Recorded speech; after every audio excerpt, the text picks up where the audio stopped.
नमस्कार, जनता टीवी देख रहे हैं आप। मैं हूं आपके साथ भविष्य त्यागी। कोविड-19 और इसके संक्रमण ने भारत में मानो सुनामी बनकर तबाही मचा दी है। प्रतिदिन दर्ज किए जा रहे मामले, बेड्स और अस्पतालों में ऑक्यूपेंसी के साथ साथ ऑक्सीजन वेंटिलेटर्स के लिए जद्दोजहद के बीच हजारों लोगों की इस संक्रमण में हर रोज जान जा रही है। ऐसे में जरूरी है हम सब इस संक्रमण से खुद को बचाकर रखें। कोरोना के नए और खतरनाक स्ट्रेन से कैसे बचा जा सकता है और क्या कुछ उपाय करके हम इससे खुद को बचा सकते हैं, तमाम बातों पर बात करने के लिए डॉक्टर नीलाभ हमारे साथ जुड़ेंगे। मेडिकल एक्सपर्ट हैं, उनसे हम सवाल पूछेंगे और तमाम सवाल आपके मन में भी अगर उठ रहे हैं तो फोन उठाइए और हमें फोन लगाकर अपने वो तमाम सवाल आप डॉक्टर नीलाभ से पूछ सकते हैं। नंबर्स लगातार आपके टीवी स्क्रीन पर फ्लैश होंगे।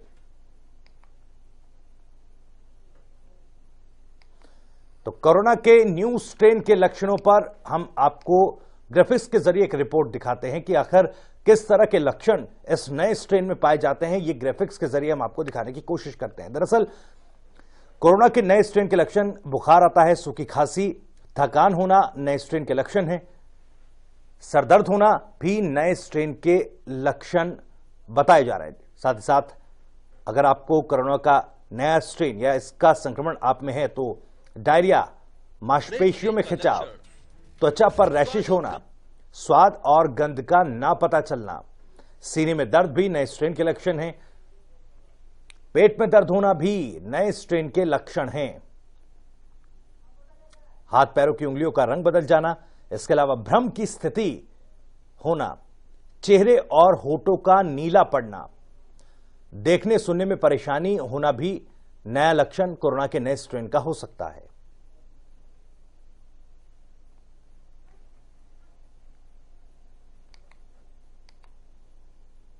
तो आखिर बचाव कैसे करें? हाथ की सफाई बहुत जरूरी है। हाथों को बार बार साबुन या सैनिटाइजर से साफ करें। फेस मास्क का इस्तेमाल जरूर करें। यूके में पहली बार यह नया स्ट्रेन देखा गया। यूके में सितंबर महीने में नया स्ट्रेन देखा गया था, इसकी पुष्टि हुई थी। नए स्ट्रेन से लोग बहुत तेजी से बीमार हुए। इन्फेक्शन रेट पहले की तुलना में कई गुना बढ़ चुका है। नए वेरिएंट का नाम VUI 2020-12-01 रखा गया।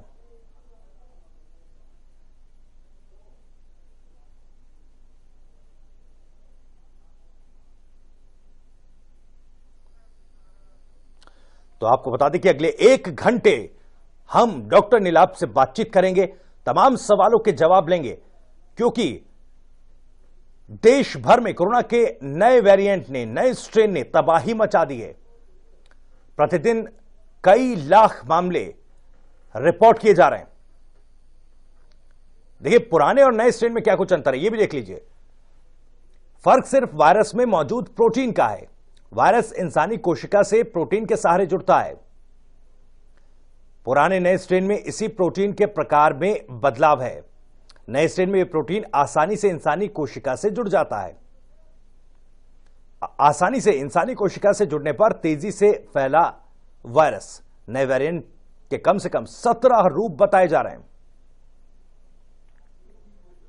प्लाज्मा तकनीक क्या है? कोरोना से ठीक हुए लोगों के खून से प्लाज्मा दिया जाता है, जिससे इलाज होता है। पूरी तरह ठीक हो चुके लोगों का 80 मिलीलीटर खून लिया जाता है। एंटीबॉडीज से युक्त प्लाज्मा अलग किया जाता है। प्लाज्मा लेकर कोरोना मरीजों का इलाज किया जाता है। उस प्लाज्मा में संक्रमण से लड़ने की एंटीबॉडीज होती हैं। ये एंटीबॉडीज पहले ही वायरस से लड़ चुकी होती हैं।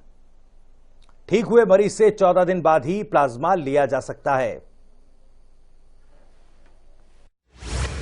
बुखार आना नए स्ट्रेन का लक्षण, सूखी और लगातार खांसी होना, थकान होना नए स्ट्रेन का लक्षण, सिर दर्द होना नए स्ट्रेन का लक्षण, डायरिया होना नए स्ट्रेन का लक्षण, मांसपेशियों में दर्द नए स्ट्रेन का लक्षण, त्वचा पर रैशेज होना नए स्ट्रेन का लक्षण, स्वाद और गंध पता न लगना, सीने में दर्द भी नए स्ट्रेन का लक्षण, पेट में दर्द होना नए स्ट्रेन का लक्षण, हाथों पैरों की उंगलियों के रंग का बदल जाना, भ्रम की स्थिति, चेहरे और होठों का नीला पड़ना, देखने सुनने में परेशानी होना भी नया लक्षण।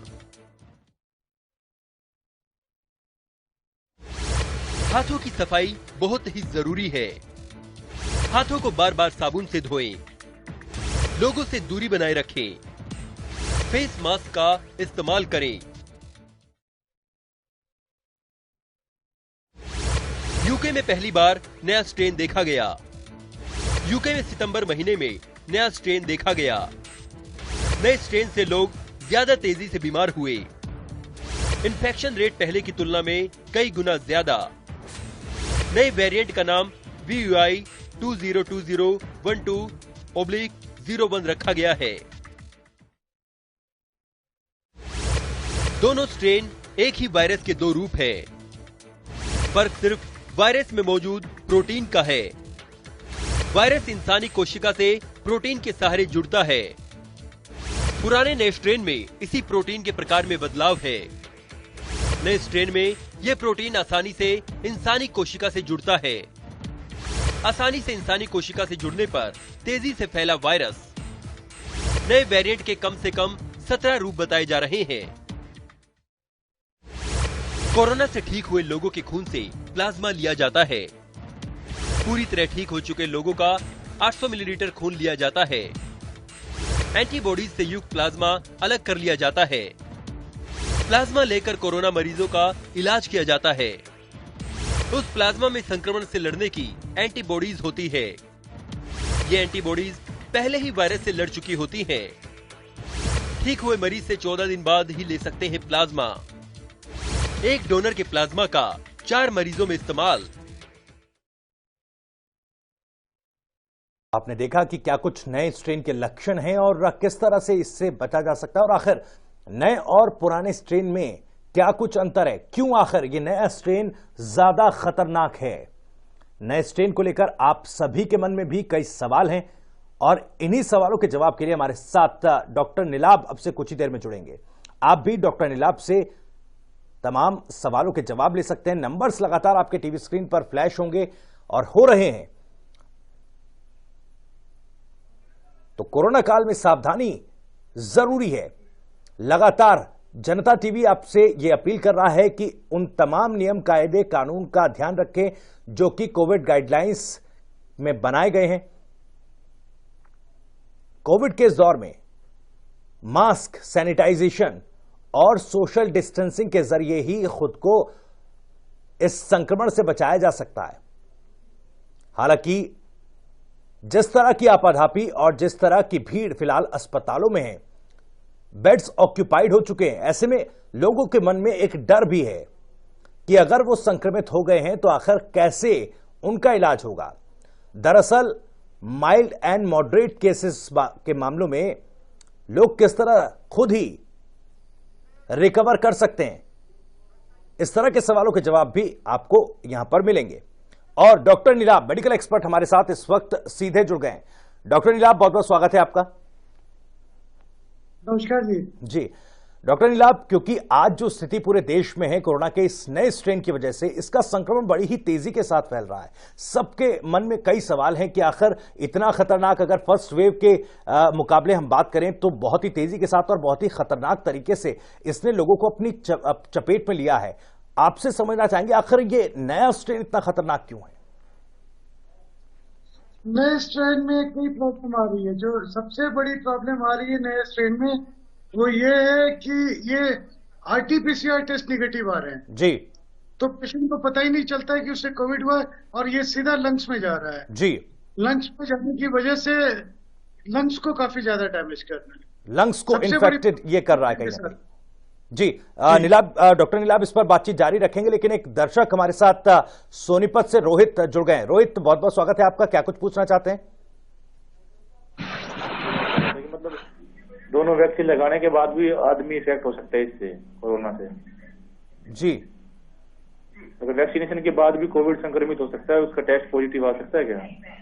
जी, क्या दोनों वैक्सीनेशन, दोनों डोज लेने के बाद भी क्या इससे मरीज संक्रमित हो सकता है या नहीं, ये सवाल रोहित पूछ रहे हैं। डॉक्टर साहब, ये सवाल कई लोगों के जहन में, क्योंकि वैक्सीनेशन ड्राइव भी पूरे देश में बड़े स्तर पर चलाया जा रहा है, लेकिन कई मौके पर ऐसा देखा गया है कि दोनों डोज ले ली गई हैं या एक डोज ले ली गई है, उसके बाद भी जो इंसान है, जो शख्स है, वो कोरोना संक्रमित हो रहा है।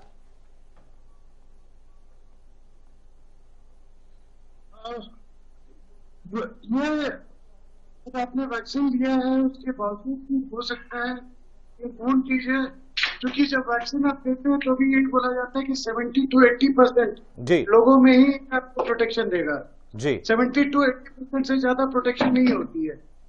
इसकी वजह से ये नोन है कि अगर आपने वैक्सीन लिया भी है तो भी आपको इन्फेक्शन हो सकता है जी। वैक्सीन के बाद डॉक्टर साहब कितना खतरनाक ये स्ट्रेन का जो संक्रमण है वो रह जाता है? वैक्सीन के बाद माइल्ड केस होता है, कभी भी सीरियस नहीं होता, लाइफ का खतरा नहीं होता है जी।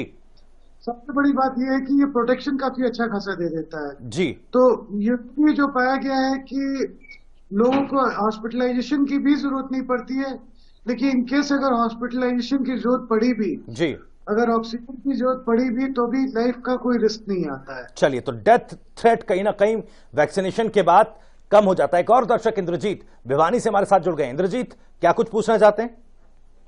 हेलो जी सर, मैं पूछना चाहता हूँ, जैसे घर में छोटे बच्चे होते हैं उनको कई बार बुखार हो जाता है, उसमें तो टेस्ट करवाने की कोई जरूरत नहीं है ना कोविड की? जैसे सीजन चेंज हो रहा है, छोटे बच्चे हैं 8-10 महीनों का जी, तो उसके बारे में हम डॉक्टर साहब से पूछना चाहते हैं। जी बिल्कुल डॉक्टर साहब। नहीं, ये बच्चों में काफी ज्यादा हो रहा है जी, और बच्चों में कई तरीके से हो रहा है। कई बच्चे लूज मोशन लेके आ रहे हैं, कुछ बच्चे फीवर लेके आ रहे हैं, और इस बार जो दिल्ली में स्ट्रेन है उसमें एक और खासियत है कि टाइफाइड का टेस्ट पॉजिटिव आता है जी। तो अब टाइफाइड का टेस्ट बच्चों में पॉजिटिव आ रहा है तो हम कोविड का टेस्ट जो करवा रहे हैं। तो अभी का चूंकि महामारी का फेज है, हमेशा सेफ रहना ज्यादा जरूरी होता है। अगर बच्चे में भी फीवर आ रहा है, कोल्ड एंड कफ है, हमेशा ज्यादा अच्छा है कि कोविड का टेस्ट आप करवा लें। चलिए, तो ये कई तरह की चीजें हैं जिनको ध्यान में रखना होगा। एक और दर्शक मनीष हमारे साथ इस वक्त जुड़ रहे हैं सोनीपत से। मनीष, क्या कुछ पूछना चाहते हैं? रखिए अपनी बात। हेलो जी। हाँ जी सर, ये बताइए कि जैसे बुखार आता है और साथ में शरीर में दर्द होता है, खांसी जुकाम भी रहता है जी, तो लेकिन कोई ऐसी दिक्कत वाली बात नहीं है, तीसरा चौथा दिन है आज, इसमें कोई घबराने वाली बात तो नहीं है सर? डॉक्टर साहब, घबराने की देखिए, कोविड का टेस्ट जो करवाएंगे, अगर बुखार है, कमजोरी है, सर्दी खांसी जुकाम है, कोविड का टेस्ट जो करवाना है आपको। बिल्कुल, कोविड का टेस्ट जरूर कराएं। और दर्शकों से एक अपील है कि जब आप जनता टीवी पर फोन करें और अपना सवाल पूछें, उस वक्त अपने टीवी सेट की वॉल्यूम को तो कम कर दें या बंद कर दें। इससे आप बेहतर तरीके से अपना सवाल पूछ पाएंगे और आपको जवाब भी बेहतर तरीके से मिल जाएगा। विजेंद्र, एक दर्शक रोहतक से हमारे साथ जुड़ गए। विजेंद्र, बहुत बहुत स्वागत है। क्या कुछ पूछना चाहते हैं? रखिए अपना सवाल। डॉक्टर साहब राम राम। सर, मैंने वैक्सीन लगवाई थी 19 तारीख ने। आज मेरी दाढ़ में दर्द है, क्या मैं कोई दाढ़ दर्द की दवाई लूं या नहीं लूं? कहाँ पे दर्द है? सर, मैंने वैक्सीन ली थी तो मैंने 19 तारीख को, तो मेरी दाढ़ में दर्द है, तो मैं कैप्सूल कोई दवाई लूं या नहीं लूं? मैं ये पूछना चाह रहा हूँ आपसे। अगर आपके दाढ़ में दर्द है तो दाढ़ के दर्द की तो दवा लेंगे ना आप, बल्कि वैक्सीन लेने के बावजूद भी अगर आपके दाढ़ में दर्द है तो किसी डेंटिस्ट को दिखाए, कहीं कोई इन्फेक्शन ना हो, कहीं उसके लिए एंटीबायोटिक ना लेना हो। और क्रोसिन तो पेन के लिए लेंगे ही लेंगे आप, लेकिन क्रोसिन लेने के साथ साथ आपने डेंटिस्ट की ओपिनियन लेनी है कि कहीं दांत का इन्फेक्शन ना हो। इसको वैक्सीन से कोई मतलब नहीं है। चले, तो डेंटिस्ट को आपको कंसल्ट करना होगा। बहुत बहुत शुक्रिया विजेंद्र आपका। सुमन, एक दर्शक दिल्ली से हमारे साथ जुड़ गई। सुमन, बहुत बहुत स्वागत है। रखिए अपना सवाल। जुड़ी नहीं है, लगता है संपर्क हमारा टूट गया। तो आप भी हमें कॉल कर सकते हैं और अपना सवाल पूछ सकते हैं। अगले 1 घंटे डॉक्टर साहब हमारे साथ जुड़े हुए हैं और तमाम सवालों के जवाब वो दे रहे हैं। डॉक्टर साहब, जैसा कई सवाल आए, वैक्सीनेशन को लेकर भी सवाल उठ रहे थे। वैक्सीनेशन के एडवर्स सिम्टम्स को लेकर कुछ लोगों में भ्रम अभी भी थोड़ा बहुत बना हुआ है। देखिए, वैक्सीनेशन बहुत ही जरूरी है। जब तक पूरे संसार में, पूरे विश्व में 80 to 90% पॉपुलेशन को वैक्सीन नहीं लगेगा जी, ये कोविड कंट्रोल में नहीं आएगा जी। कोविड के बारे में, वैक्सीनेशन के बारे में 2-3 चीजें जाननी बहुत जरूरी है जी, कि ये वैक्सीनेशन नंबर 1 मस्ट है जी। इसके बिना आने वाले दिनों में इसके बिना एयर ट्रेवल करना दूसरे देशों में मना हो जाएगा जी। ये सर्टिफिकेट आपको देना पड़ेगा। दूसरा, इसके साथ अगर आपको फीवर या बॉडी एक आता है तो सिर्फ और सिर्फ क्रोसिन की गोली खाने की जरूरत होती है और कुछ भी खाने की जरूरत नहीं होती है जी। ये जो वैक्सीन है ये अलग अलग वैक्सीन है जो हमारा कोविशील्ड वगैरह है, कोविशील्ड कोवैक्स, ये 70 to 80% प्रोटेक्शन देता है। वही फाइजर वालों की क्लेम है 91% की, मॉडर्ना की क्लेम है 95%। लेकिन तो भी 20 से 25% चांसेस होते हैं आपको इन्फेक्शन होने की जी। तो अगर वैक्सीन आपको लग चुका है इसका मतलब ये ना हो कि आप निडर होकर बिना मास्क के जाएं। वैक्सीनेशन के बाद भी हमें ख्याल रखना होगा। डॉक्टर साहब, एक दर्शक ईश्वर हमारे साथ सोनीपत से जुड़ गए हैं। ईश्वर, बहुत बहुत स्वागत है, रखिए अपनी बात, क्या कुछ पूछना चाहते हैं? लगता है संपर्क फिर से कट गया है। तो रवि, एक दर्शक हिमाचल से हमारे साथ जुड़ रहे हैं। रवि, क्या कुछ पूछना चाहते हैं?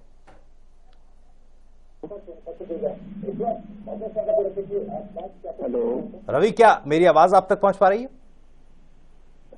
मैं रवि बात कर रही हूँ। रवि, पहले आप अपने टीवी सेट की वॉल्यूम को कम कर दें, टीवी सेट की वॉल्यूम को फिलहाल बंद कर दें। उससे क्या होगा कि आप बेहतर तरीके से अपना सवाल पूछ पाएंगे और आपको जवाब भी बेहतर तरीके से मिल पाएगा। तो आपसे मैं लगातार ये अपील कर रहा हूं कि जब भी जनता टीवी पर सवाल पूछने के लिए कॉल करें तो अपने टीवी सेट की वॉल्यूम को कम कर दें ताकि बेहतर तरीके से ये कम्युनिकेशन हो पाए और आपको जवाब मिल पाए। बबलू, एक दर्शक हमारे साथ जुड़ गए हैं। बबलू, क्या कुछ पूछना चाहते हैं? सर, मैं ये कह रहा हूँ कि हेलो जी, पूछिए पूछिए।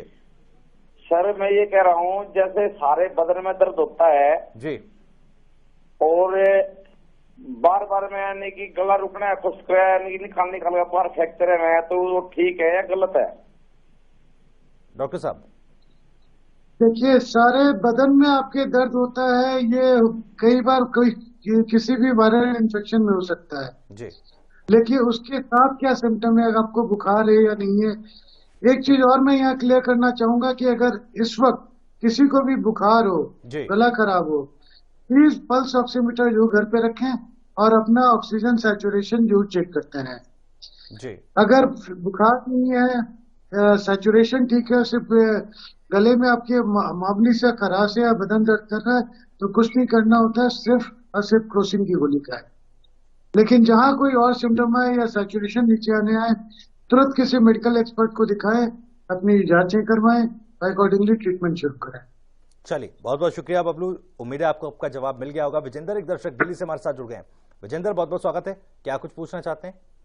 मेरा सवाल डॉक्टर साहब से ये कि हम आजकल देख रहे हैं कि कोई लोग 2 मास्क लगा रहे हैं, कोई 1 मास्क लगा रहा है, तो वाकई में सिंगल मास्क भी कारगर है या 2 ही मास्क लगाना इस टाइम ज्यादा बेहतर है? देखिए, इसके बारे में स्टडी आई हुई है। स्टडी ये बोलती है कि जब आप 2 मास्क लगाते हैं तो आपकी प्रोटेक्शन ज्यादा अच्छी होती है, 99.9% तक आप बच जाते हैं। इसीलिए लोगों ने 2 डबल मास्क पहनना शुरू किया है। और एक जो बाहर मास्क डाला जाता है वो डिस्पोजेबल मास्क डाला जाता है, जो N95 मास्क या कोई भी मास्क जो आप हम यूज करते हैं 2-4 दिन 5 दिन तक, वो अंदर रहता है। तो बाहर का मास्क, क्योंकि अगर वायरस भी आएगा तो बाहर के मास्क पे बैठता है, तो वो आप यूज करने के बाद उसको फेंक देते हैं, फिर नया बाहर का डिस्पोजेबल मास्क लगाते हैं। 2 मास्क हमेशा ज्यादा बेटर और ज्यादा सेफ है सिंगल मास्क से। चले, तो स्पेशली अगर भीड़ लगाकर रखिए, भीड़ वाले इलाकों में जहाँ आपको कोविड वाले पेशेंट है वहां पे। चले, विजेंद्र, बहुत बहुत शुक्रिया। एक दर्शक और हमारे साथ सिरसा से जुड़ रहे हैं, राजेश जैन हमारे साथ है। राजेश जैन, रखिए अपना सवाल।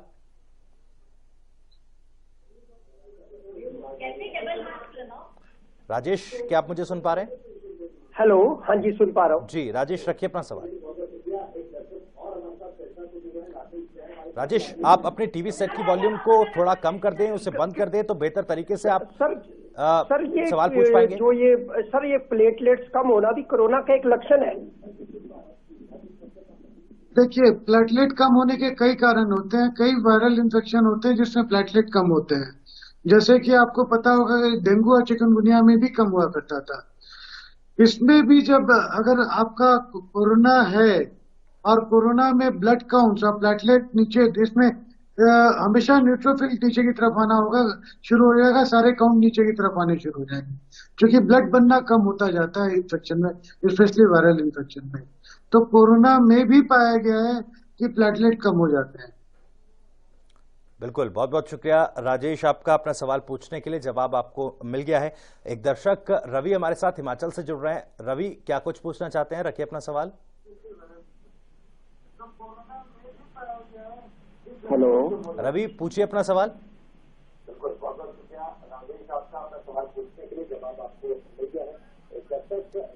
चलिए रवि, बहुत बहुत शुक्रिया आपका, क्योंकि आपकी आवाज हम तक नहीं पहुंच पा रही है। आप दोबारा टीवी सेट की वॉल्यूम को कम करके आप कॉल कर सकते हैं, सवाल पूछ सकते हैं। सोनीपत से एक दर्शक हमारे साथ जुड़ रहे हैं।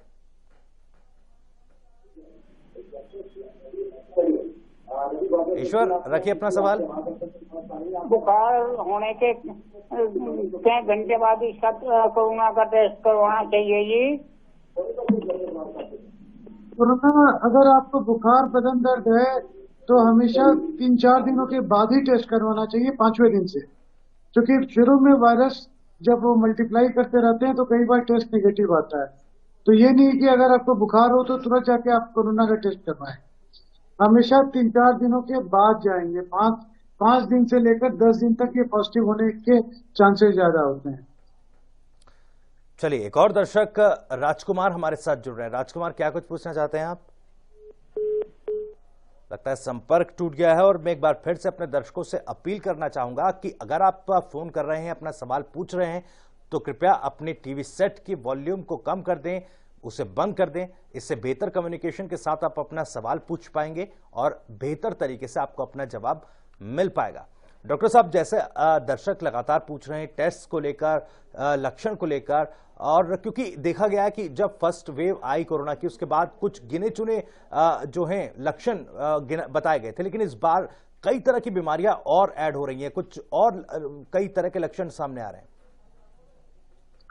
नहीं, अगर आप देखेंगे तो फर्स्ट वेव में भी सारे सिम्टम बतलाए गए थे, जैसे स्किन इन्फेक्शन, जो ये एक नई बीमारी है जो 2 साल से आई है जी। तो अभी तो इस पे चल रही है, चीजें आती जा रही हैं जी। कोविड तो आप याद करेंगे तो फर्स्ट वेव में ही हमें पता चला था कि कई लोगों में रैशेज आते हैं अंगूठे में जी, जो कोविड तो कर दिया गया था। डायरिया, उस समय भी हमने कहा था कि भाई कई पेशेंट में ये पेट में दर्द और डायरिया लेके प्रेजेंट कर रहे हैं जी। और स्पेशली ये बच्चों में बड़ा कॉमन है, बच्चे आते हैं लूज मोशन लेकर जी, लूज मोशन और पेट में दर्द, उसकी दवा चलती रहती है, उससे कोई आराम नहीं आता है। बाद में जब हम कोविड टेस्ट करवाते हैं तो कोविड पॉजिटिव आए जी। तो ये सारे सिम्टम पिछली बार भी थे, अब चूंकि बच्चों में बहुत कॉमन होता जा रहा है, इसलिए ये सिम्टम ज्यादा खुल के सामने आए। उसके अलावा हेडेक, फीवर, सर्दी, खांसी, जुकाम, ब्रीदिंग प्रॉब्लम, ये सारे पहले भी थे जी। शायद एक और दर्शक हमारे साथ इस वक्त डॉक्टर साहब फोन लाइन पर हैं। दर्शक हमारे साथ जुड़ गए हैं, आप अपना नाम बताएं और रखिए अपना सवाल।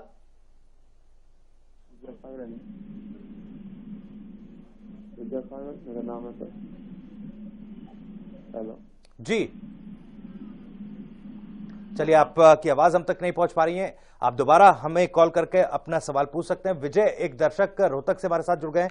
विजय, क्या कुछ पूछना चाहते हैं? रखिए अपने सवाल। हाँ जी सर। जी, हेलो, पूछिए। मैंने 10-12 दिन पहले वैक्सीन लगवाया था जी, तो उसके 7 दिन बाद मेरे शरीर में दर्द और जुकाम और बुखार शुरू हो गया। आज 4-5 दिन हो गया। आपको बॉडी पेन हो रहा है? ये बहुत ही कॉमन साइड इफेक्ट है, जिसे कहा जाता है कि माइल्ड फ्लू लाइक सिंड्रोम। जैसे सर्दी, खांसी, जुकाम होता है, वो माइल्ड आपको प्रेजेंट होता है। इसमें कुछ नहीं करना है, कोई भी रैंटा की गोली सुबह शाम ले लें और क्रोसिन की गोली दिन में 3 बार ले लें, या सिर्फ क्रोसिन की 500 मिलीग्राम की गोली 3 बार लिया करें खाना खाने के बाद। ये 2-4-5 दिनों में खुद ब खुद ठीक हो जाए। इसका मतलब है कि आपकी बॉडी में वैक्सीन बहुत अच्छे से काम करती है और आपके एंटीबॉडीज को बहुत अच्छे से प्रिपेयर करती है कोरोना से लड़ने के लिए। That is a very good sign. तो एक और दर्शक फिलहाल हमारे साथ जुड़ रहे हैं, कश्मीर गौतम जीन से एक दर्शक हमारे साथ हैं। कश्मीर रखिए अपनी बात, क्या कुछ सवाल पूछना चाहते हैं आप? स्टंटिंग हुई है दिसंबर 15 में जी स्टंटिंग हुई थी जी। सवाल क्या है? और मेरा सवाल है सर, क्या मैं वैक्सीन ले सकता हूँ? ये स्टंट मेरे को हार्ट की भी, शुगर की भी और बीपी की भी तीनों दिखते हैं। आपके लिए बहुत ही जरूरी है वैक्सीन। आप वैक्सीन जरूर लेंगे। देखिए, वैक्सीन लेने के पहले अगर आप कोई ब्लड थिनर ले रहे हैं तो वो सिर्फ और सिर्फ इकोस्प्रिन पे आ जाएंगे। अगर क्लोपिडोग्रीन वगैरह चल रहा होगा तो उसे एक हफ्ते के लिए स्टॉप कर लेंगे और इकोस्प्रिन लेंगे और ये वैक्सीनेशन जरूर लेंगे। आपके लिए बहुत ही जरूरी है वैक्सीनेशन। तो आपको वैक्सीन जरूर लगवानी चाहिए। कश्मीर, बहुत बहुत शुक्रिया आपका सवाल पूछने के लिए। पवन एक दर्शक, माफ कीजिएगा, रमन एक दर्शक हिमाचल से हमारे साथ जुड़ गए। रमन, बहुत बहुत स्वागत है। क्या कुछ पूछना चाहते हैं? रखिए अपना सवाल। हेलो जी, पूछिए रमन, अपना सवाल पूछिए। सर, मैं ये पूछना चाहता हूँ कि कोविड की हम वैक्सीन ले सकते हैं या नहीं? क्या कोविड की? हाँ जी, कोविड-19 की वैक्सीन लेनी है तो ले सकते हैं क्या हम? वैक्सीन जो लेनी चाहिए। जब तक कोविड वैक्सीन की आप वैक्सीन नहीं लेंगे तब तक आपकी कोई सुरक्षा नहीं है। कभी भी आपको हो सकता है कोविड। चलिए, तो वैक्सीन जरूर लगवाएं। वैक्सीन लगवाना बेहद जरूरी है। सरकार, प्रशासन लगातार ये अपील कर रहा है और जनता टीवी के माध्यम से हम भी तमाम मंचों पर, तमाम अपने कार्यक्रमों में भी ये बात आपसे कह रहे हैं कि वैक्सीन जरूर लगवाएं। फिलहाल यार रुक रहे हैं छोटे से ब्रेक के लिए, तुरंत लौटेंगे। तो ब्रेक के बाद एक बार फिर स्वागत है आपका। कोरोना से खुद को बचाना है।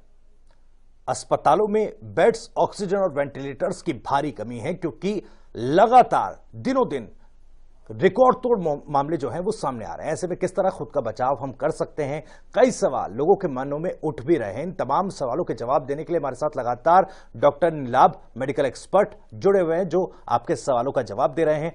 आप भी अपने सवाल पूछने के लिए हमें कॉल कर सकते हैं। नंबर्स लगातार आपके टीवी स्क्रीन पर फ्लैश हो रहे हैं। आप फोन करके हमें अपना सवाल पूछ सकते हैं। और एक बार फिर से मैं आपसे यह अपील करूंगा कि जब आप फोन करें तो अपने टीवी सेट की वॉल्यूम को बंद कर दें ताकि बेहतर तरीके से आप अपना सवाल पूछ पाए और बेहतर तरीके से आपको आपका जवाब मिल पाए। डॉक्टर नीलाभ, एक बार फिर से आपका स्वागत है।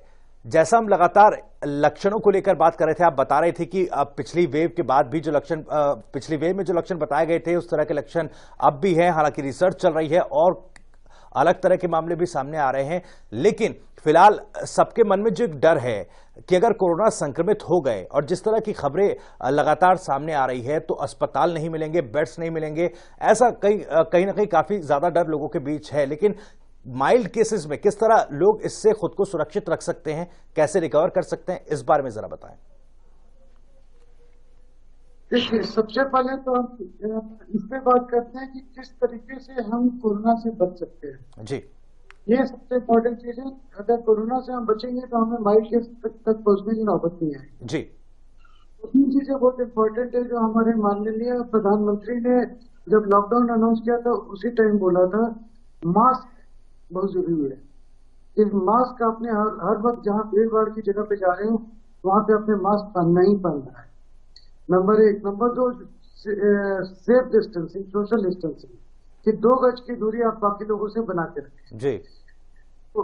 और जहां भी आप जाएं कोशिश करें कि वो जगह वैसी हो जो वेल वेंटिलेटेड हो। एसी कमरे बंद वाले नहीं चाहिए, खुली जगह चाहिए जहाँ खिड़कियां हो, ताजी हवा आती रहे। ये 3 चीजें हैं जो टाइम पे हाथ सैनिटाइज करते रहे। ये 3-4 चीजें हैं आपको बचाएं। चलिए, एक दर्शक डॉक्टर साहब इस बीच हमारे साथ जुड़ रहे हैं। विजेंद्र हैं फरीदाबाद से। विजेंद्र, आप क्या सवाल पूछना चाहते हैं, पूछिए। इनका पहला टीका लिया हूं सर जी, और दूसरा टीका वो इंजेक्शन का नाम बता के लेना पड़ेगा क्या? जी, जहाँ जो आपको पहला टीका लगा है वो आपको एक कार्ड मिला होगा, उस कार्ड पे लिखा होगा कि कौन सा वैक्सीन लगा है आपको। तो जैसे कोविवैक्स चल रहा है, कोविशील्ड चल रही है, तो दूसरा भी वैक्सीन आपको वही लेना है। ज्यादा प्रेफरेबल होता है कि उसी जगह से लगवाएं तो ज्यादा बेहतर होता है कि कहीं कोई कंफ्यूजन नहीं रहेगी। जी चलिए, बहुत बहुत शुक्रिया सुरेंद्र अपना सवाल पूछने के लिए। उम्मीद है कि आपको आपका जवाब मिल गया होगा। रजनी एक दर्शक सोलन से हमारे साथ जुड़ गई। रजनी बहुत बहुत स्वागत है, पूछिए अपना सवाल। सर मैं पूछना चाहती हूँ, आई एम 45 ईयर्स, मैंने फर्स्ट वैक्सीन का डोज हफ्ता पहले लिया है, लेकिन मुझे किसी भी टाइप का कोई फीवर नहीं आया, तो क्या इसमें फीवर आना कंपल्सरी है? नहीं, कुछ भी कंपल्सरी नहीं है, मुझे भी नहीं आया था फीवर। मैंने दोनों टीके लिए हैं, मुझे कभी कोई फीवर या कोई परेशानी नहीं आई। मैं अपना काम करता रहा, सिर्फ इंजेक्शन की जगह पे मुझे 2-4 दिनों तक पेन रहा था। That's it. चलिए, बहुत बहुत शुक्रिया रजनी जी अपना सवाल पूछने के लिए। अमृतसर से एक और दर्शक विजेंद्र हमारे साथ जुड़ गए हैं। विजेंद्र बहुत बहुत स्वागत है आपका, पूछिए अपना सवाल। मुझे ना 2 दिन पहले थोड़ा सा खांसी आ रही थी जी, तो मैं पूछना चाहता हूँ ये सिम्टम कोरोना के हो सकते हैं या कुछ डरना चाहिए मुझे? वैसे मैं दवाई ले रहा हूँ। आपको बुखार तो नहीं? टेम्परेचर चेक किया अपना? बुखार नहीं, आप अपना टेम्परेचर चेक करें और ऑक्सीजन सैचुरेशन चेक करें। अगर ऑक्सीजन सैचुरेशन ठीक है आपका, कहीं भी 95% के ऊपर है, थोड़ी खांसी भी आ रही है और थोड़ा सांस लेने में थोड़ी सी तकलीफ है। सैचुरेशन कितनी है आपकी? ऑक्सीजन सैचुरेशन कितनी? ऑक्सीजन की ओके ठीक है बिल्कुल, पर सांस लेने में थोड़ी सी है, थोड़ा पैदल चलता हूँ थोड़ी सांस फूल जाती है। नहीं, फिर आप अपना सैचुरेशन चेक करें और किसी डॉक्टर को दिखाएं। 6 मिनट वॉक टेस्ट होता है कि ऑक्सीजन सैचुरेशन पहले चेक करते हैं, फिर 6 मिनट तक चलवाने के बाद सैचुरेशन दोबारा चेक करते हैं। अगर सैचुरेशन डिप कर रहा है तो फिर आपके कोरोना का भी टेस्ट होना चाहिए और चेस्ट का सीटी स्कैन भी होना चाहिए। ये बहुत इंपॉर्टेंट है आपके लिए। बिल्कुल विजेंद्र, आप डॉक्टर से कंसल्ट करें और जैसा डॉक्टर नीलाभ बता रहे हैं कि सैचुरेशन टेस्ट कराएं, ऑक्सीजन लेवल आप चेक कराएं और कोविड टेस्ट और साथ ही साथ सिटी स्कैन टेस्ट भी आपका जरूरी है। फिलहाल बहुत बहुत शुक्रिया ये सवाल पूछने के लिए। एक और दर्शक हमारे साथ जुड़ रहे हैं, आप अपना नाम बताएं और सवाल पूछिए। हेलो जी, वो एक्चुअली है ना हमारे यहाँ पे एक पेशेंट है, उनकी रिपोर्ट पॉजिटिव आई है, बट उनको सिम्टम्स तो कुछ नहीं है, बट फीवर आ रहा है 3-4 दिन से जी। तो अभी उनको कोई ऑक्सीजन लेवल ठीक है, उनका 98 समथिंग आ रहा है। कुछ नहीं करना, प्रोशन की गोली देनी है, पानी को पिलाना है और वही कैल्शियम विटामिन डी वगैरह दे दें। ज्यादा से ज्यादा किसी डॉक्टर से पूछ के आइवरमेक्टिन दे सकते हैं आप 3 दिनों के लिए। ठीक है, डॉक्टर से कंसल्ट करवा दे सकते हैं ना? हाँ, किसी डॉक्टर से वीडियो कंसल्टेशन ले लीजिए या ऑडियो ऑनलाइन कंसल्टेशन ले लीजिए। चलिए, बहुत बहुत शुक्रिया रेणु जी अपना सवाल पूछने के लिए। उम्मीद है कि आपको अपना जवाब मिल गया है। तो आप भी हमें कॉल कर सकते हैं। डॉक्टर नीलाभ हमारे साथ जुड़े हुए हैं लगातार और आपके तमाम सवालों का जवाब वो दे रहे हैं। हालांकि एक अपील में लगातार अपने दर्शकों से कर रहा हूं कि जब आप फोन करें अपना सवाल पूछें तो कृपया अपने टीवी सेट की वॉल्यूम को बंद कर दें।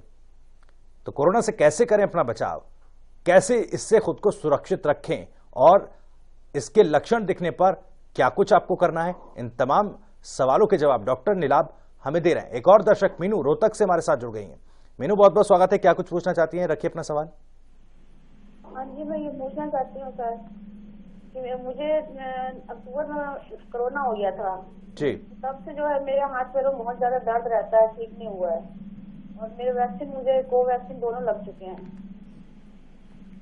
डॉक्टर साहब देखिए, अगर कोवैक्सीन लग चुके हैं और आपको कोरोना अक्टूबर में हुआ था और उसके बावजूद आपका अगर सर दर्द रहता है तो ये सर दर्द कोरोना की वजह से नहीं है, क्योंकि कोरोना के सिम्टम 2 से 3 हफ्ते तक मैक्सिमम रहते हैं और उसकी वजह से अगर कोई कॉम्प्लिकेशन हुई है जिसकी वजह से हेडेक हो रहा है तो ये बहुत जरूरी है आपके लिए कि किसी न्यूरोलॉजिस्ट को दिखाएं, उसे एग्जामिन करने दें। एग्जामिन करने के बाद जो है वो आपको जो भी टेस्ट करवाना है करवा के ये बतलाएगा कि कोरोना से इसका कोई रिलेशनशिप है भी या नहीं है, या ये सिंपल माइग्रेन का पेन है। किसी न्यूरोलॉजिस्ट को से जो मिलने आप। चलिए, बहुत बहुत शुक्रिया। अक्टूबर की वजह से आपका अप्रैल तक नहीं रह सकता है कोरोना की वजह से। बिल्कुल, ये कोरोना के लक्षण नहीं है क्योंकि 2 से 3 हफ्तों तक ही कोरोना के सिम्टम्स इस तरह के दिखाई देते हैं। बहुत बहुत शुक्रिया मीनू आपका। गुरमीत एक दर्शक हमारे साथ जुड़ गए हैं। गुरमीत बहुत बहुत स्वागत है, रखिए अपना सवाल। मैं वैक्सीन लगानी चाहता था, तो मेरा प्रोस्टेट का कैंसर का ऑपरेशन हुआ जी 15 दिसंबर को जी। तो मैंने सिविल हॉस्पिटल गया था मैं मोगे में, तो उन्होंने वैक्सीन लगाई नहीं मेरी। वो कहते हैं अभी आपकी लग नहीं सकती। क्या ये ठीक है? वो क्या कहते हैं? कैंसर का ऑपरेशन हुआ। नहीं, कैंसर का ऑपरेशन हुआ था, पहला वैक्सीन लग चुका है आपको? नहीं, कोई उसके बाद क्या? वैक्सीन अभी डॉक्टर साहब नहीं लगी है, कोई भी वैक्सीन नहीं लगी है। वैक्सीन लगवाने के लिए ये पहुंचे थे, लेकिन वैक्सीन के लिए इनको इनकार कर दिया गया, ये सवाल पूछ रहे हैं। नहीं, वैक्सीन तो लगना चाहिए, इनकार करने का तो सवाल ही नहीं उठता है। ये तो हाई रिस्क ग्रुप में है, क्योंकि कैंसर की दवाई, कैंसर का ट्रीटमेंट चल रहा है। उन्होंने लगाई, सिविल हॉस्पिटल में गया था। वो कहते हैं कोई उन्होंने क्यों इनकार किया? एक्सरे वगैरह के चलते ये लग नहीं सकती। नहीं, एक्सरे वगैरह की वजह से क्या वैक्सीन को कोविड का देने का कोई रीजन नहीं होता है। अगर ब्लड थिनर पे भी आप हैं तो वो ब्लड थिनर कुछ दिनों के लिए जो है माइल्ड कर दिया जाता है, माइल्ड करके फिर उसके बाद वैक्सीन दिया जाता है। 1 हफ्ते के बाद दोबारा उठाया जाता है दवाइयां चेंज करके, लेकिन वैक्सीन नहीं देने का कोई कारण नहीं बनता है। एक बार आप अपने डॉक्टर साहब से भी जो प्रोस्टेट कैंसर का इलाज कर रहे हैं उनसे बात कर लीजिएगा, उनकी सलाह जरूर ले लेंगे। जितने इम्यूनो कॉम्प्रोमाइज पेशेंट हैं, हार्ट के, किडनी वाले हैं, कैंसर के पेशेंट हैं, ये तो हाई रिस्क ग्रुप में है। इन्हें कवरेज जितनी जल्दी मिल जाए उतना अच्छा है। बिल्कुल, तो आप भी जल्द से जल्द अपना वैक्सीन लिए अपने डॉक्टर से कंसल्ट करें और खुद को सुरक्षित रखें। बहुत बहुत शुक्रिया। प्रवीण एक दर्शक हमारे साथ गुरुग्राम से जुड़ गए। प्रवीण, बहुत बहुत स्वागत है। क्या कुछ पूछना चाहते हैं? हेलो, ये तो क्या मैं कोविड की वैक्सीन ले सकती हूँ? आप एक बार अपना सवाल दोबारा दोहरा दें। हाँ जी, 17 तारीख को, अभी 17 अप्रैल को मैंने हेपेटाइटिस की वैक्सीन ली है। 17 अप्रैल को अगर हेपेटाइटिस का वैक्सीन लिया है तो कम से कम 6 हफ्ते का गैप दे दीजिएगा, फिर लीजिएगा, साथ नहीं लीजिएगा। चलिए, 6 हफ्तों का गैप आपको रखना होगा। प्रवीण जी, बहुत बहुत शुक्रिया आपका। रवि एक दर्शक हमारे साथ जुड़ गए। रवि, बहुत बहुत स्वागत है, पूछिए अपना सवाल। अच्छा, मेरी ना कुछ मेडिसिन एलर्जी कर जाती है जी, तो मैं क्या वैक्सीन लगा सकता हूँ जी? बिल्कुल वैक्सीन लगवाना चाहिए। अगर एलर्जी हो तो एलर्जी की दवा खाइएगा, लेकिन वैक्सीन जरूर लगवाइएगा। और जब भी वैक्सीन लगवाइएगा उन्हें बतला दीजिएगा कि आपकी हिस्ट्री एलर्जी की है। वैक्सीन लेके वहां आधे से 1 घंटे वेट करके फिर आप निकलिएगा, क्योंकि वो भी तैयार हैं कि अगर आपको कुछ एलर्जी से प्रॉब्लम हो तो आपको इमीडिएट ट्रीटमेंट वो दे सके। चलिए, बहुत बहुत शुक्रिया रवि। उम्मीद है कि आपको आपका जवाब मिल गया होगा। तो आप भी हमें फोन कर सकते हैं कोरोना पर, डॉक्टर नीलाभ से अपने तमाम सवाल पूछ सकते हैं। अगर कुछ कंफ्यूजन आपके मन में है वैक्सीन को लेकर, वैक्सीनेशन को लेकर, उन तमाम सवालों के जवाब भी डॉक्टर नीलाभ आपको देंगे। हालांकि इस कोरोना की महामारी के बीच 3 चीजों का ख्याल हम सबको रखना है। सोशल डिस्टेंसिंग, मास्क और सैनिटाइजेशन, ये बहुत जरूरी है खुद को इस खतरनाक वायरस से बचाने के लिए। तो डॉक्टर नीलाभ, जैसा सवाल लगातार लोगों के आ रहे हैं, कुछ लोगों को किसी तरह की अलग अलग बीमारियां हैं, ऐसे में क्या वैक्सीनेशन का एडवर्स सिम्टम हो सकता है, या अगर कोई बीमारी है तो क्या कंसल्टेशन जरूरी है डॉक्टर की वैक्सीनेशन के बाबत? हाँ, कई चीजें हैं जिसकी वजह से प्रॉब्लम आती है। कई दवाइयां होती हैं, जैसे मान लीजिए कोई एंटीवायरल खा रहा है जी, किसी भी वजह से, तो वो एंटीवायरल रोका जाता है। कोई वैसी दवा खा रहा है जिससे इम्यूनो कॉम्प्रोमाइज हो रहा है जी, तो वो थोड़ी देर में वो दवा विड्रॉ कर ली जाती है और नई दवा दे दी जाती है जी।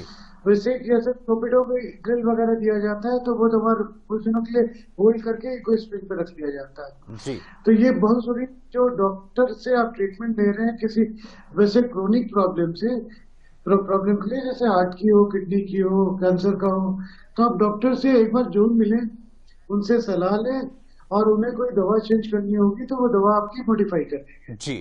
और जब भी आप वैक्सीनेशन के लिए जाएं वहां पे वो फॉर्म आपसे पूछते हैं, आपसे फॉर्म फिलअप भी करवाते हैं, उनको अपनी सारी मेडिकल हिस्ट्री जो बताए और इंजेक्शन के बाद 6 से 1 घंटे वहाँ वेट कर फिर आप वहाँ से आप निकले। चलिए, एक दर्शक डॉक्टर साहब इस बीच हमारे साथ जयदेव जुड़ गए हैं। जयदेव, बहुत बहुत स्वागत है आपका। क्या कुछ आप पूछना चाहते हैं? रखिए अपना सवाल। हेलो जी, पूछिए जयदेव अपना सवाल। डॉक्टर साहब, मेरा जो है इंजेक्शन कोवैक्सीन 23 मार्च को लगा था। जी जी, मेरा सवाल यह है, 23 मार्च को मुझे कोवैक्सीन लगी थी। जी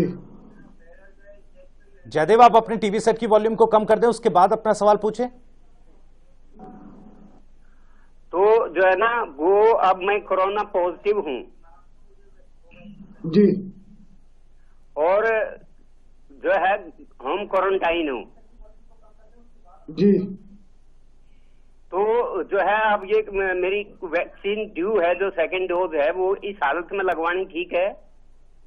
नहीं, बिल्कुल नहीं लगवाएंगे, रुक के लगवाएंगे, 4 हफ्ते के बाद लगवाएंगे।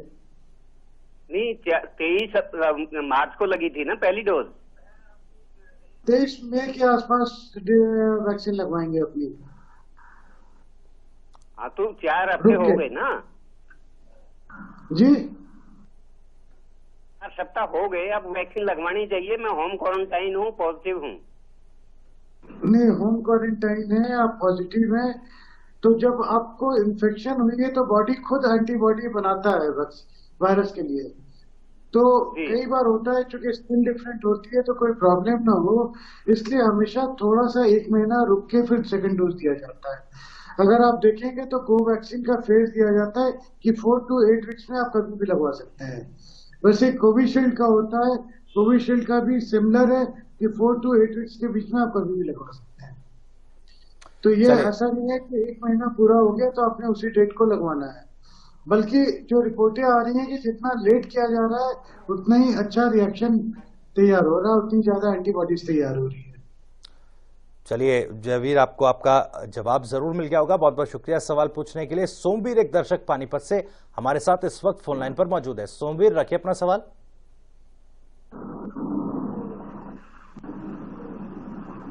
सोमवीर, क्या आप सुन पा रहे हैं? जवाब नहीं मिला जी, कुछ भी बात नहीं हुई। हेलो जी सोमवीर जी, पूछिए सवाल। हाँ जी, वैक्सीन लगवाई 6 तारीख ने।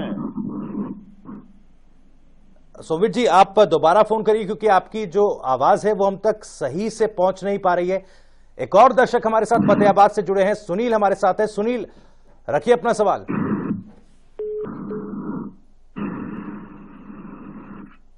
लगता है इनकी आवाज भी हम तक नहीं पहुंच पा रही है, तो आप हमें फोन कर सकते हैं, अपने सवाल पूछ सकते हैं। डॉक्टर नीलाभ हमारे साथ लगातार जुड़े हुए हैं, आपके हर सवालों का जवाब वो दे रहे हैं, क्या आपको करना है क्या नहीं करना है।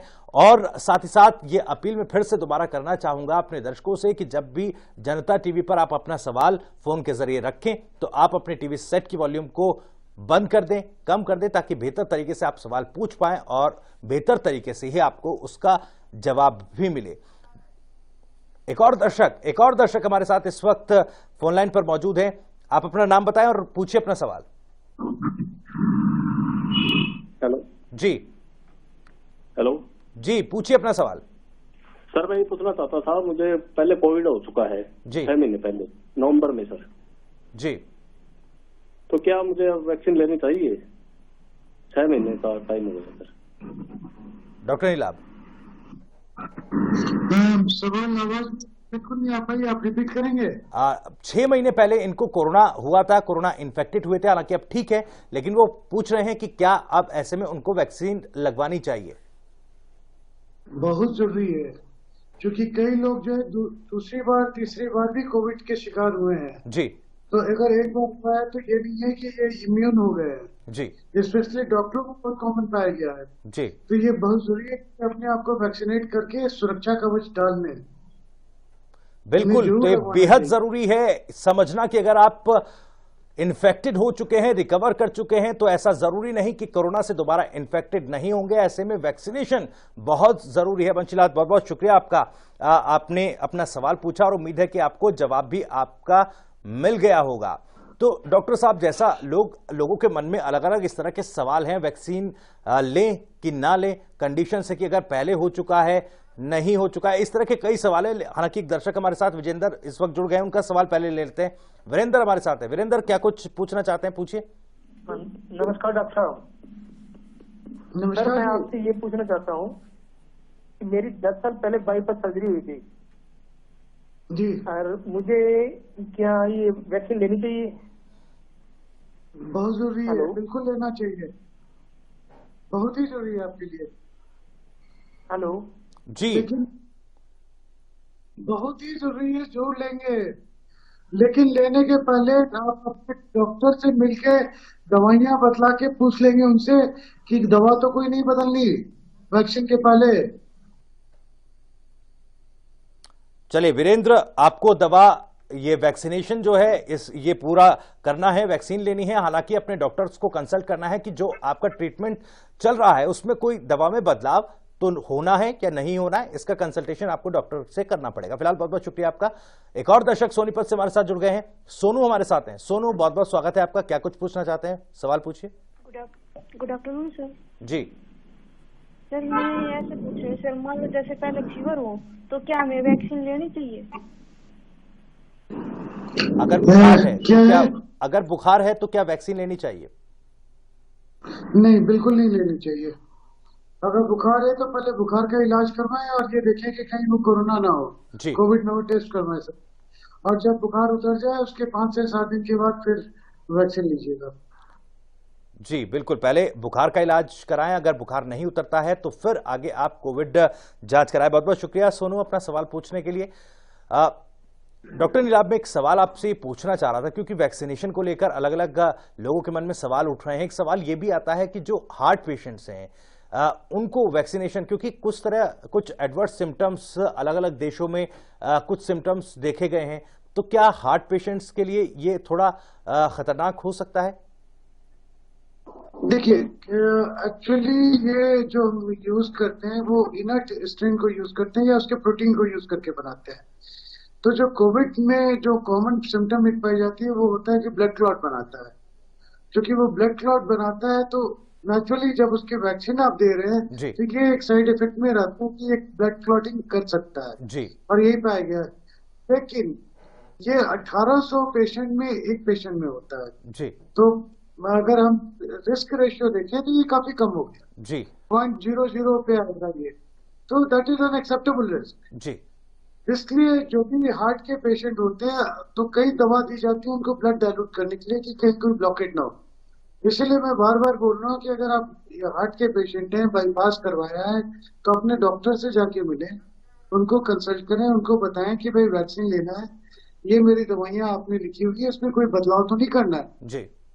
तो वो डॉक्टर पे जो भी ब्लड टेस्ट करके देखना होगा, देख के वो इकोस्प्रिन पिन को लेके क्लोबिडोग्रिल वगैरह बंद करते हैं। बिल्कुल बिल्कुल, तो डॉक्टर से कंसल्ट करना बेहद जरूरी इन ऐसे मामलों में हो जाता है। डॉक्टर साहब, कुछ दर्शक और हमारे साथ जुड़ गए हैं, रवि और लक्ष्य हमारे साथ जुड़े हैं। पहले रवि का सवाल ले लेते हैं। रवि, क्या आप पूछ रहे हैं, पूछिए। मैं ये पूछना चाहता हूँ कि जो प्रेग्नेंट लेडी है उसके लिए कौन सी वैक्सीन सही रहेगी? दोनों में से जो मिल जाए, दोनों वैक्सीन बहुत अच्छे हैं और उसमें ये कोई नहीं है कि आपने कोविशील्ड या कोई वैक्सीन लेना है, दोनों में से कोई। सर, मैं ये पूछ रहा हूँ कि प्रेग्नेंट लेडी के लिए कौन सी वैक्सीन बिल्कुल सही बिल्कुल रहेगी? रवि, डॉक्टर साहब ने जवाब दिया है कि दोनों वैक्सीन बेहद सुरक्षित हैं, दोनों में जिसकी अवेलेबिलिटी हो वो आप ले सकते हैं और इसमें किसी तरह की कोई परेशानी नहीं है। फिलहाल बहुत बहुत शुक्रिया रवि अपना सवाल पूछने के लिए, और जवाब आपको मिल गया होगा उम्मीद है। एक और दर्शक हमारे साथ जुड़े हुए हैं, लक्ष्य हमारे साथ हैं। लक्ष्य, क्या कुछ पूछना चाहते हैं आप? सर, ये जो इसमें बुखार में रेड सेल वगैरह कम होते हैं, इसके लिए भी वैक्सीन लेनी चाहिए? डॉक्टर साहब, बुखार में जो रेड सेल्स वगैरह कम होते हैं इसमें वैक्सीन का कोई रोल नहीं है, ये आपको समझना पड़ेगा। वैक्सीन का बस एक ही रोल है कि कोविड इन्फेक्शन से आपको प्रोटेक्शन दे, इसके अलावा उसका किसी चीज में कोई भी रोल नहीं। दूसरी चीज एक मैं ये बतलाना चाह रहा था, पिछले जो सवाल आया था कि ये व्हाट्सएप पे जो ज्ञान आ रहा है कि ये वैक्सीन ज्यादा अच्छा है, वो वैक्सीन जो उतना अच्छा नहीं है जी, ये लो वो लो, इन सब चक्करों में नहीं पड़े। दोनों वैक्सीन काफी सुरक्षित हैं, काफी अच्छे हैं और अब आज की डेट में तो करोड़ों लोगों को लग गए हैं दोनों वैक्सीन। अब इससे ज्यादा सुरक्षा की आंकड़ा क्या चाहिए किसी को। जी बिल्कुल, करोड़ों लोगों को वैक्सीनेट किया जा चुका है और भारत में इसके एडवर्स सिम्टम्स बिल्कुल न के बराबर है, तो ये समझने में काफी आसान है कि कितनी सुरक्षित ये वैक्सीन है। फिलहाल बहुत बहुत शुक्रिया लक्ष्य आपका अपना सवाल पूछने के लिए। डॉक्टर नीलाभ, सवाल ये भी था क्योंकि देखिए जिस तरह से कोरोना के रूप बदल रहे हैं, नया स्ट्रेन, इसके भी 17 जो वेरिएंट है वो रिपोर्ट किए जा चुके हैं, तो क्या इसके लिए किसी डेवलप्ड ड्रग की या वैक्सीन की जरूरत होगी या कोवैक्सीन या कोविशील्ड उतना ही असरदार है जितना कि पहले स्ट्रेन पर थे? देखिए अभी तक तो जो रिपोर्टें आ रही हैं वो यही बता रही है कि ये वैक्सीन नए स्ट्रेन के अगेंस्ट में भी उतनी ही इफेक्टिव है। जी, कल का मालूम नहीं कि चूंकि म्यूटेशन, कोई भी वायरल इन्फेक्शन होती है तो म्यूटेशन होता ही है, वायरस का कैरेक्टरिस्टिक होती है जी, कि वो पल पल अपना रूप बदलता है। अब आप एक सिंपल फ्लू का ही ले लें, फ्लू के वैक्सीन हर साल अपना नया रूप बदल लेते हैं जी, इसीलिए साल में 2 बार लोगों को तंग करते हैं जी, लेकिन फ्लू का जो वैक्सीन है वो वैक्सीन वही चला है जी, वैक्सीन वही लग, तो वैसा कुछ भी नहीं है कि ऐसा नहीं है कि नया स्ट्रेन आ गया तो उसमें ये कामयाब कारगर नहीं होंगे, ये सारे कारगर होंगे जी। और अब तो कई दवाइयां भी आने वाली हैं जो इनके अगेंस्ट में इफेक्टिव होनी शुरू होगी। तो जिस तरीके से हम इकट्ठे होकर लड़ाई कर रहे हैं जी, ये 2-3 सालों की बात है, 2-3 सालों में it will become just like any other common disease. जी चलिए, जाने वाला नहीं है। जी बिल्कुल, ये जाएगा नहीं, लेकिन हाँ अब इसके लिए एक वैक्सीन हमारे पास जरूर है और आगे भी डेवलप्ड ड्रग जरूर हमें मिलती रहेंगी। फिलहाल एक दर्शक करण दिल्ली से हमारे साथ जुड़ गए। करण, बहुत बहुत स्वागत है, पूछिए अपना सवाल। डॉक्टर साहब, अब हमें सुनने को मिल रहा है कि कई बार टेस्ट में नेगेटिव आ जा रहा है बार बार जी, तो ऐसे में क्या करना होगा हम सभी को? लेकिन देखिए अगर आपका टेस्ट निगेटिव है और आपकी ऑक्सीजन सैचुरेशन डाउन हो रही है और सबसे पहली चीज तो ये कीजिए कि कोल्ड एंड कफ है, टेस्ट निगेटिव है, चेस्ट का एक्सरे जो करवाइए, अगर उसमें पैच है या सैचुरेशन डाउन हो रहा है तो फिर सीटी स्कैन करवाते हैं। ये बहुत ही कॉमन हो गया है कि आरटीपीसीआर टेस्ट निगेटिव है और चेस्ट का एक्सरे सीटी स्कैन बतला रहा है कि ये कोविड का केस है जी। तो अगर सीटी स्कैन पे लगता है तो हम उसे एज ए कोविड पेशेंट ही ट्रीट करते हैं। चलिए, बहुत बहुत शुक्रिया करण आपका सवाल पूछने के लिए। डॉक्टर साहब, मेरा भी एक सवाल ये है कि आखिर जब इस तरह के मामले सामने आते हैं कि आरटीपीसीआर टेस्ट में नेगेटिव रिपोर्ट आती है, सीटी स्कैन कराते हैं तो कोविड का मामला निकलता है, तो ऐसे में क्या ध्यान रखना होगा और किस तरीके से इसे पहचानना होगा कि अब हमें इलाज कोविड के इलाज की जरूरत है?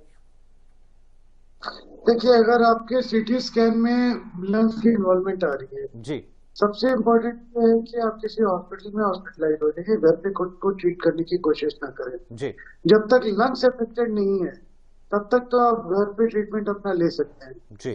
लेकिन अगर ऑक्सीजन सैचुरेशन आपका 94 के नीचे आ रहा है या फिर आपको सीटी स्कैन में लंग्स की इन्वॉल्वमेंट काफी ज्यादा है, कॉलराइड स्कोर होता है जो हम बोलते हैं जी, तो वो अगर खराब आता है तो इमीडिएटली आपको एडमिट होना चाहिए, घर पे ऑक्सीजन सिलेंडर लेकर ट्रीटमेंट नहीं करना चाहिए। बिल्कुल, ऐसे मामलों में खास ध्यान रखना होगा।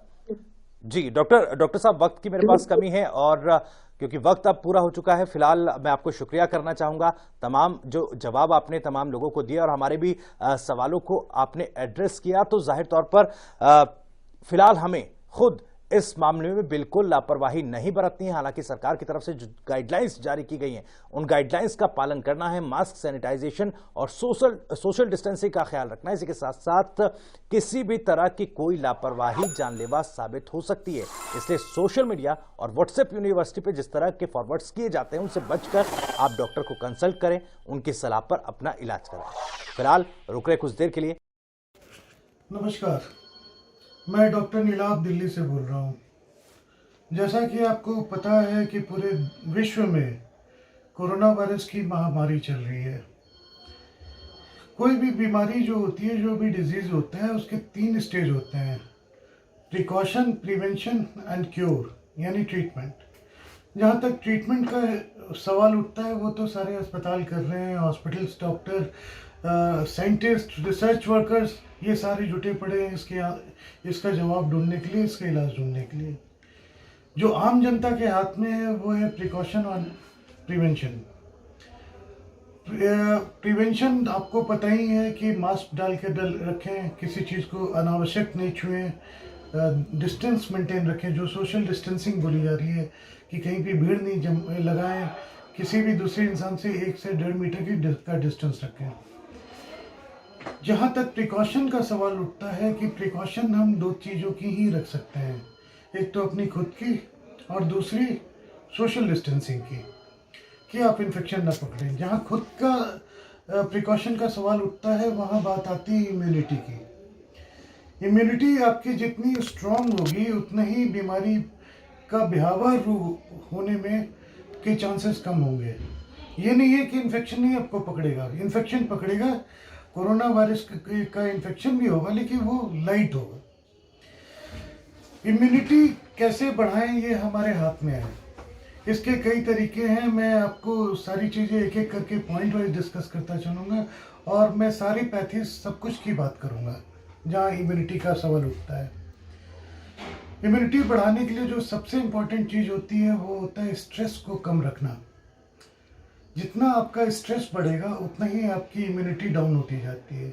तो अगर आप काम कर रहे हैं तो ये बहुत ही ज़रूरी है कि आप बीच बीच में छोटा छोटा ब्रेक लेते रहें।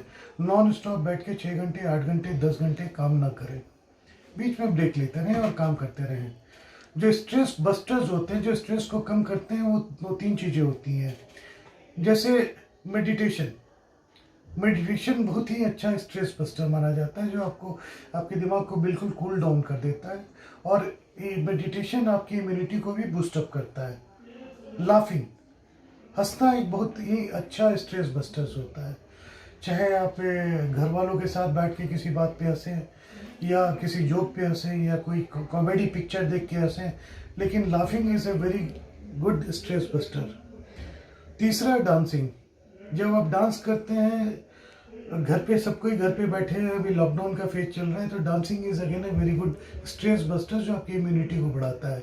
एक्सरसाइज भी होती है और आपकी इम्यूनिटी भी रेज करती है।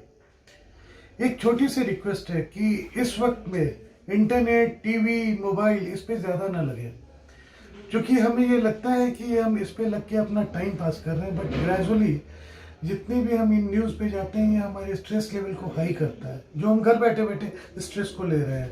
एट द सेम टाइम एक डिप्रेसिव फेज शुरू हो जाता है, क्योंकि हमारे पास प्रोडक्टिव करने को बहुत कुछ नहीं है और आप लगातार टीवी पे बैठे हैं या मोबाइल देख रहे हैं या कोरोना वायरस की बातें कर रहे हैं, इन्फेक्शन की बातें कर रहे हैं, मौत की बातें कर रहे हैं, तो ग्रेजुअली ये पूरी की पूरी इन्वायरमेंट डिप्रेसिंग हो सकती है।